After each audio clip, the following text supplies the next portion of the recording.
तर दुसरीकडे ठाकरेंचा जो शिवसेनेचा मेळावा आयोजित करण्यात आलेला आहे तो पावसामुळे चिखलातच आता होणार का असा प्रश्न निर्माण होतोय। कारण दादरच्या शिवाजी पार्कातला चिखल कमी होत नाही। शिवाजी पार्क इथून देखील आढावा घेण्याचा प्रयत्न केलाय आमचे प्रतिनिधी मनोज दयाळकर यांनी।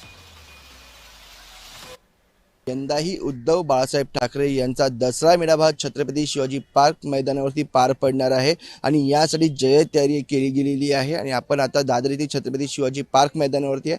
आपण या ठिकाणी बघू शकता हा दसरा मेळावा आज पार पडणार आहे उद्धव बाळासाहेब ठाकरे यांचा, आणि त्यासाठी भला मोठा स्टेज बांधण्यात आलेला आहे आणि या स्टेजवरती आपण बघतो मोठा पोस्टर देखील लावण्यात आलेला आहे आणि दसरा मेळावाच्या या ठिकाणी लिहिण्यात आलेलं आहे। आणि या ठिकाणी मोठ्या संख्येने शिवसैनिक येत असतात आणि शिवसैनिकांसाठी या ठिकाणी खुर्च्या देखील आणण्यात आल्या आहेत आणि काही भागामध्ये खुर्च्या लावण्यात आलेल्या आहेत, पण काही भागामध्ये आपण बघितलं तर खुर्च्या ह्या लावण्यात आलेल्या नाहीत। कारण की मुंबईमध्ये काही दिवसांपासून सतत पाऊस सुरू आणि या पावसामुळे दादर येथील छत्रपती शिवाजी पार्क मैदानावरती मोठ्या प्रमाणात पाणी साचलेलं आहे, किचड झालेलं आहे। त्यामुळे या ठिकाणी ह्या खुर्च्या लावलेल्या आलेल्या नाही आहे, पण मोठ्या प्रमाणात शिवसैनिक हे येणार आहेत आणि शिवसैनिक ज्या ठिकाणी येतात त्या ठिकाणीच आपण बघतो एंट्री पॉईंटला किचड झालेला आहे आणि या पाणी साचलेलं आणि याच्यामधूनच शिवसैनिकांना या विचारांचा सोलो लुटण्यासाठी या मेळाव्यामध्ये जायचं आहे। आणि आपण या ठिकाणी बघतो महत्त्वाचं म्हणजे आज युतीची घोषणा होते का, आणि जसं दोन्ही ठाकरे एका मंचावरती मराठी मुद्द्यावरून आलेले होते तसंच यंदाही या दसरा मेळाव्याच्या निमित्ताने एकत्र येतात का हे देखील पाहणं महत्त्वाचं आहे।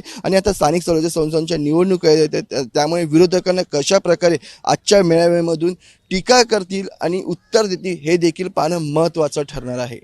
व्हिडिओ जर्नलिस्ट मनोज सोलंकीसह मनोज जायकर, जय महाराष्ट्र न्यूज, मुंबई।